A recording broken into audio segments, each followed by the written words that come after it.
Hey friends, this is Dolynny TV live from the car outside No Frills in Airdrie, Alberta this afternoon. Hey, what do we know? Connor McDavid, Team Canada, getting the job done at the Olympic Winter Games. It's been absolutely incredible to watch Team Canada over the past few days. Obviously, the weekend for me, for those of you following along over on the Oilers Fanatic, and very minorly over here on Dolynny TV this week. It's been busy because Airdrie on Wednesday, got up to Edmonton, spent the morning at Kelly's Pub on Thursday, rock and rolled Thursday evening, just kind of, chilled out, had a great night, just sitting back, watching some television with Patrick.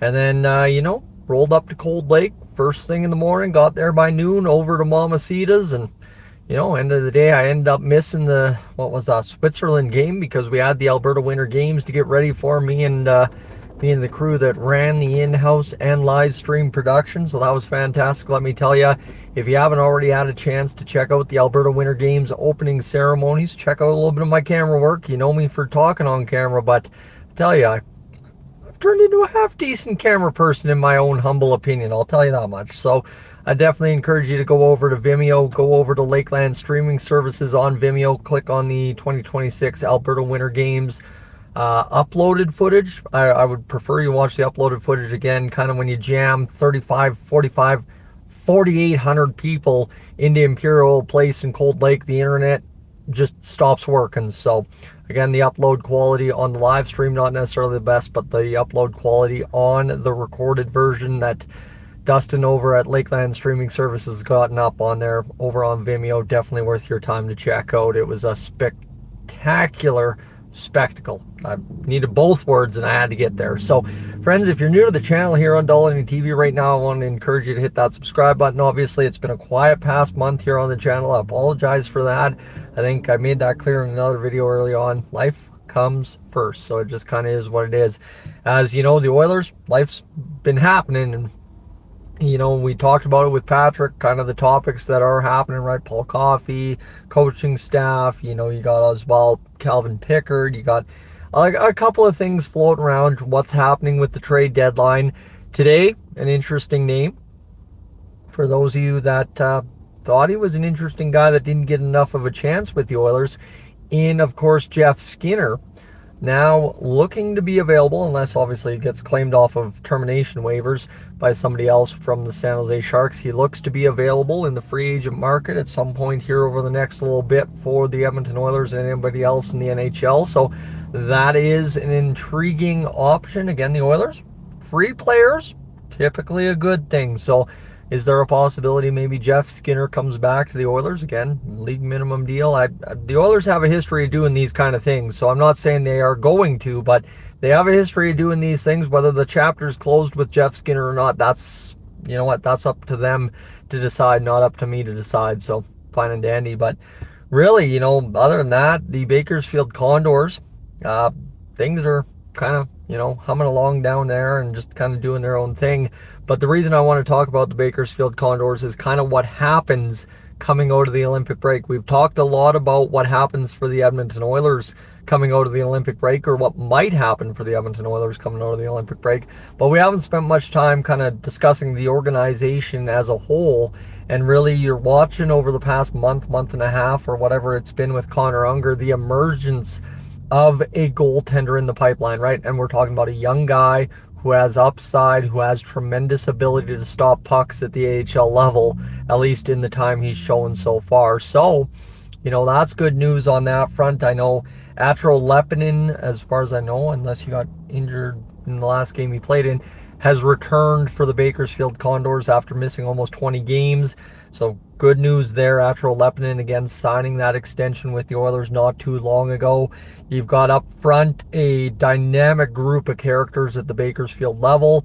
You're adding Calvin Pickard tomorrow. Quite honestly, that's I think what Patrick was mentioning is Pickard has to go down there tomorrow. So he'll be down there tomorrow ready to rock and roll with our Bakersfield Condors, the AHL affiliate of the Oilers.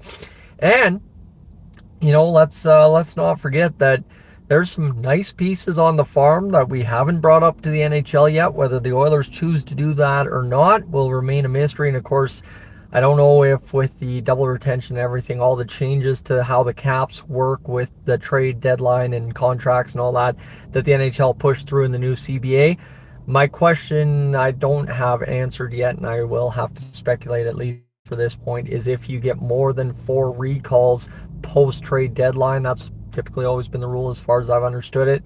So will the Oilers, use a couple guys that haven't gotten a cup of coffee at the NHL level yet this year before the deadline? That's a question, right? We've seen Josh Szymanski, one of the latest guys to come up, and obviously what he's done with Team Germany, and does that warrant more time at the NHL level? Does he just end up, maybe taking a roster spot from one Adam Henrique when he returns following the Olympic break? There's a lot of questions here, and I mean that's kind of the nice part, is Patrick keeps me on track. I can ramble about almost anything for almost forever, so nicer part doing it with him. He's kind of got the direction, and he kind of gives me the show list, and we go from there and still find some time to ramble. That said, we also move forward to what could be a really interesting situation for the Oilers when it comes to, the trade deadline, right? And the Bakersfield Condors are part of that, simply because, again, if guys aren't going to get used, if guys don't have a path forward on the NHL roster, if the Oilers have already identified top free agent targets, you know where I'm going with this, right? You might start making some tough decisions, even if it's just for a roster spot, whatever you want to say. Again, got lots of words up in the brain, and all of them want to come out. It's kind of one of those situations where there will be guys at the trade deadline that the Oilers have had around, whether it be at the NHL level or whether it be at the AHL level, for maybe a little bit more than just this year, that no longer are on the team. We've already had a lot of turnover the past 2 years, and when it comes to this year's trade deadline, I know what the cap situation is. It's ugly, as it has been the last 6 years. It's the assets, the draft pick capital isn't there, and it's really going to come down for the Oilers to, you cannot afford, and knock on wood here, which I don't have in the vehicle anywhere, but knock on wood, that you are going to see a Connor McDavid gold medal at the Olympics. You can't afford to waste that momentum from Connor McDavid, that boom, that boost to his career, and not go out and just hammer home addition after addition at the trade deadline to this Edmonton Oilers team. Now, I know, really, historically speaking, Matthias Ekholm's still the big shiny ad we've had at deadlines past over the past few years. So this is the year to hit another home run. This is the year to get the job done and really come through. I know Patrick and I, over the course of the weekend, were heavily joking about Tom Wilson. But man, you add a player of that impact, I'm not even saying caliber, that kind of impact to your lineup, a guy that, and again, people would then tell me Evander Kane.